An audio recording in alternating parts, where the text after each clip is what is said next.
तो आइए आपको लिए चलते हैं ग्रामर के पार्ट 2 पर। जैसा कि पहली वीडियो में आपने देखा, सभी विद्यार्थियों ने, सभी क्लास के जो पढ़ने वाले अच्छे विद्यार्थी स्टूडेंट्स रहे हैं, जिनको ग्रामर का पिछले पार्ट में आप मेरी पहली वीडियो में आप देखेंगे, तो आज पार्ट 2 ग्रामर के ऊपर ही बतलाया गया कि किसी भाषा के अंदर किस तरह से व्याख्यान होता है, किस तरह से ऐसी मूलभूत आवश्यकताएं होती हैं। जैसे रोटी, कपड़ा और मकान जीवन की आवश्यकताएं होती है, इसी तरह से भाषा के लिए भी कुछ आवश्यक चीजें होती हैं, उसका इंफ्रास्ट्रक्चर होता है, उसका बनावट होता है। तो पार्ट 1 में आपने कमेंट और लाइक सब्सक्राइब सब कुछ किया। पार्ट 2 में अब मैं आपको लेके चलता हूं, उसका बचा हुआ जो भाग है ग्रामर के किसी भाषा का जो व्याकरण होती है उसके ऊपर। तो आइए दोस्तों, मैं आपको आपके सामने जो बोर्ड दिखाई दे रहा है, मेंशन हो रखा है आपके सामने ही, उसमें बतलाया गया कि basic concept of any language, यानी किसी भी ग्रामर के, किसी भी भाषा के अंदर जो व्याकरण होती है उसको दर्शाया जाता है। आपके लिए एक और प्रस्तुति लेकर आए हैं जो कि आपकी अंदरूनी जानकारी, आपके अनुभव को और चार चांद लगाएगी। तो आइए चलते हैं लेकर आपके समय को, कीमती समय को बहुमूल्य बनाने के लिए।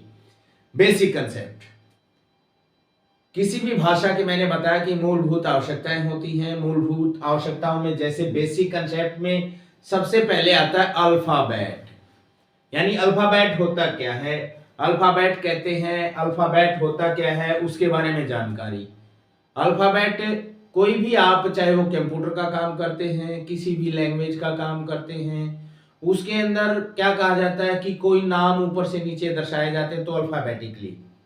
तो वो अल्फाबेट होता क्या है? अल्फाबेट एक कंप्लीट सेट ऑफ लेटर्स, ये दिखा हुआ है कि एक complete set of letters in a language, यानी किसी भी भाषा के अंदर उसके वर्णों का एक कंप्लीट पूरी तरह से सेट। जैसे माला के अंदर मोती होते हैं तो उसके अंदर, जैसे एग्जांपल लगा लीजिएगा, कोई भी आप माला पहनते हैं, उसके अंदर एक अच्छा सा लोगो होता है, उस लोगो के बाद फिर मोतियों का जो सीक्वेंस होता है, जो क्रम होता है, उसका एक सेट तैयार करना। अब अगर चलते हैं अल्फाबेट पे, यानी अल्फाबेट के अंदर भी लेटर्स होते हैं, उन लेटर्स का, किसी भाषा के वर्णों का एक कंप्लीट सेट है। अगर हिंदी में बताऊंगा मैं आपको, देखो मेरे प्यारे विद्यार्थियों, मैं साथ साथ में हिंदी में इसीलिए बता रहा हूं कि आपको जो नॉलेज है वो आपको अंदरूनी और बिल्कुल ही बारीकी से आप उसको समझ पाए। तो मैं अब आपको लेके चलता हूं, जैसे अल्फाबेट को कहा जाता है वर्णमाला, यानी माला किसकी? वर्णों की, न कि मोतियों की। मोतियों की माला होती है, लेकिन यहाँ पे क्या है? वर्णमाला, यानी वर्णों के समूह को वर्णमाला कहते हैं। यानी एक ग्रुप ऑफ लेटर्स, यानी किसका ग्रुप होगा? लेटर्स का। लेटर्स क्या होते हैं? वर्ण।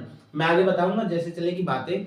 आपके सीक्वेंस में बेसिक कंसेप्ट चल रहा है जिसके अंदर alphabet, alphabet A B C D, ये अल्फाबेट नहीं है, ये क्या कहलाते हैं? ये कहलाते हैं ए बी सी डी। ये क्या कहलाते हैं आप लोगों के? ये कहलाते हैं आपके लेटर्स, ठीक है। और इनका सभी का ग्रुप होता है आपका, क्या होगा? इनका सभी का ग्रुप है अल्फाबेट। क्या हो जाएगा? अल्फाबेट, यानी वर्णमाला, ठीक है। तो लेटर, अब मैं लेटर को डिफाइन करूंगा कि लेटर क्या होता है। आपने पता चल गया कि sir A B C D letter होते हैं, दीज आर लेटर्स, ठीक है। तो लेटर्स क्या होते हैं? अब लेटर, लेटर देखो, लेटर होता है एक आपको कहते हैं कि लेटर टू गॉड, यानी भगवान को प्रार्थना पत्र, ये वाला वो वाला लेटर नहीं है, ये लेटर है एक वर्ण। और लेटर क्या है? द स्मॉलेस्ट यूनिट, वह छोटी से छोटी। स्मॉलेस्ट क्या होता है? सबसे छोटी। यूनिट इकाई, smallest unit of any language, यानी किसी भी भाषा की सबसे छोटी इकाई। सबसे छोटा, देखो परिवार में सबसे छोटा कौन होता है, उसके बाद स्टॉप है, समझ रहे ना? हाँ, ओके। यानी smallest unit of any language, किसी भी भाषा की सबसे छोटी इकाई, दैट, जो की वी, हम, can not break into pieces, यानी उसके टुकड़े नहीं कर सकते, उसको टुकड़ों में नहीं तोड़ सकते। भाषा की वह सबसे छोटी इकाई क्या चल रहा है, लेटर। अल्फाबेट के अंदर ABCD लेटर होते हैं, ठीक है। लेटर क्या होता है, the smallest unit of any language that जिसके we can not break the pieces, हम टुकड़े नहीं कर सकते।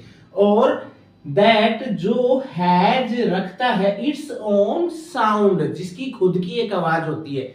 जैसे मैंने लिखा है यहाँ पर एन, यानी इसको बोलने में जो वैकअप आ रही है इसकी खुद की आवाज है, खुद की साउंड है, ठीक है।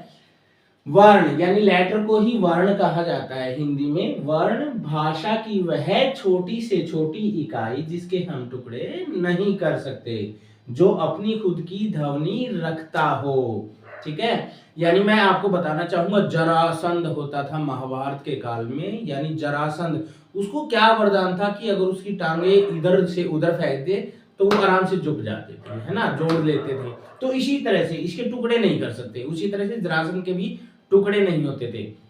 तो मैं वापिस चलते हैं, लेटर क्या हुआ, वर्ण क्या हुआ। आप देख रहे हैं कि अल्फाबेट यानी वर्णों के समूह को, उसके अंदर लेटर होते हैं। लेटर का मैंने डिफाइन किया, जिसके हम टुकड़े नहीं कर सकते, ठीक है।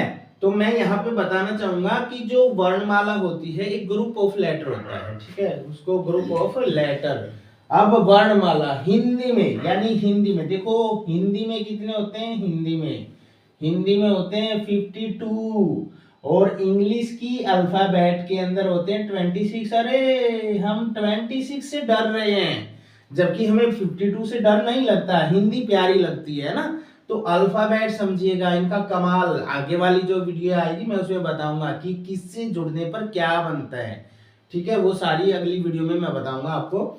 तो मैं हिंदी वर्णमाला को डिफाइन कर रहा हूं कि हिंदी वर्णमाला में आप सभी जानते हैं, मेरे प्यारे विद्यार्थी हो, आप सभी जानते हो कि हिंदी वर्णमाला में क्या होता है, स्वर वर्ण होते हैं जिनको हम इंग्लिश में बोलते हैं वोवल्स। क्या बोलते हैं, वोवल्स। दूसरा पार्ट होता है हिंदी वर्णमाला में व्यंजन वर्ण, जिनको हम बोलते हैं क्या, कॉन्सोनेंट।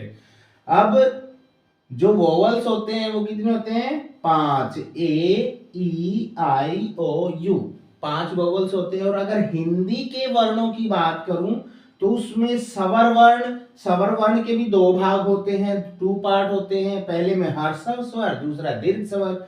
यानी ऐसे मैंने यहाँ मेंशन किया हुआ है, आप वीडियो को जूम करके देखेंगे तो आपको पता चलेगा कि व्यंजन का पार्टीशन मैंने 5 भागों में किया हुआ है, जिसमें स्पर्श व्यंजन होते हैं, अंतस्थ व्यंजन होते हैं, ऊष्म व्यंजन होते हैं, संयुक्त व्यंजन होते हैं और आगत व्यंजन होते हैं। ये आपकी जानकारी के लिए मैंने हिंदी में यहाँ पे ट्रांसलेट किया हुआ है आपके लिए। ये इंग्लिश में अब बोलोगे कि सर इंग्लिश और हिंदी मिक्सअप हो रहा है, नहीं, ये आप इसको बिल्कुल बारीकी से अच्छे से सीख पाओगे आप, ताकि आपको आने वाली बड़ी क्लासेस के अंदर और यहाँ तक कि कॉम्पिटिटिव एग्जाम में भी आप इसको बारीकी से सीख पाओगे। यानी कि आप देख पा रहे हैं कि वोवल्स कितने होते हैं, 5, ठीक है, और व्यंजन कॉन्सोनेंट वो होते हैं आपके 21, और इन सभी का मेल ही आपका 26, वो क्या कहलाता है, अल्फाबेट इंग्लिश। यानी अगर मैं क्वेश्चन रखूं अल्फाबेट यानी इंग्लिश की लैंग्वेज में, अल्फाबेट में यानी इंग्लिश अल्फाबेटिकली जो होते हैं उसमें कितने लेटर्स होते हैं, 26, और हिंदी में 52। और आपने सुना होगा मेरे छोटे बच्चों, आपने सुना होगा कि संस्कृत सभी भाषाओं की जननी है, यानी संस्कृत सभी भाषाओं की माता है। वो क्यों है, क्योंकि उसमें जो लेटर्स होते हैं, उसकी वर्णमाला में जो लेटर्स होते हैं वो 75 होते हैं। इसलिए हमारा देश, भारत देश, धर्म गुरु और सभी भाषाओं का गुरु कहलाता है। अगर आपको वीडियो पसंद आई हो, लाइक कीजिएगा, कमेंट कीजिएगा और खूब सारा शेयर कीजिएगा। आपके बीच में एक और ऐसी ही वीडियो लेकर फिर से दोबारा पेश होंगे Rohtas sir from Guru Drona academy.